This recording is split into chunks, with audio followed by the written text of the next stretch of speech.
Hi friends, காலையில் வந்து சாப்பாடு சொதப்பலாகி போச்சுன்னு சொன்னாங்கல்லங்க. பாருங்கள் எப்படி சொதப்பலாகி போச்சுன்னு பாருங்கள். ஒரு டம்ளர் அரிசி வச்சு அது அப்படியே சொதப்பலாகி போச்சு. கேஸு கட்டு சரியாக பார்க்காம போட்டு பாருங்கள். அம்மா வீடுங்காட்டி அசால்ட்டாக செய்கிறாங்க. அதே மாமியார் வீடாக இருந்தேன்னா அக்கறையோடு செய்வாங்க. மாமியார் திட்டுவாங்கன்னு.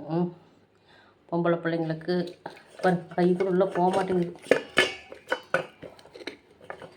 இந்த சாப்பாடு பாருங்க. குக்கரும் போச்சு. இது கழுவுறதுக்கு நான் எப்படியும் ஒரு 2-3 மணி நேரம் ஆகும். இங்கே வருங்க, குக்கரும் போய் அரிசியும் போய் பாருங்கள் ஃப்ரெண்ட்ஸ். இது காலையில் இந்த சொதப்பில் தான் ஆச்சு. சரி ஃப்ரெண்ட்ஸ், அப்படி என்ன பண்ணுறது, செஞ்சாச்சு. நான் பிள்ளைங்கள்லாம் பார்த்து சமைக்கும்போது கேஸ் கட்டு அந்த விசிலெல்லாம் பார்த்து போடுங்க. சாதம் வேஸ்ட் ஆகக்கூடாது, ஃபுட்டு வேஸ்ட் ஆகிறது எனக்கு சுத்தமாக பிடிக்காது. ஆனால் அது மாதிரி காலையில் செஞ்சுட்டேன். சரி, திட்டவும் முடியல காலையில்.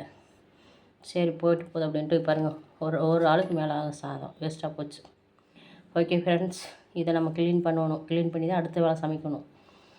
பாருங்கள், பார்த்து கேஸ் கட்டியெல்லாம் பார்த்து செஞ்சுக்குங்க பத்திரமா. ஓகே ஃப்ரெண்ட்ஸ், இப்போ முழம்பழம் ஜூஸ் போட்டு வச்சுருக்கேன். இப்போ அவருக்கு ஒன்று கொடுத்துட்டு நான் எடுத்து குடிக்க போகிறேன். ஓகே ஃப்ரெண்ட்ஸ், பாய். அடுத்த வீடியோவில் மீட் பண்ணுவோம்.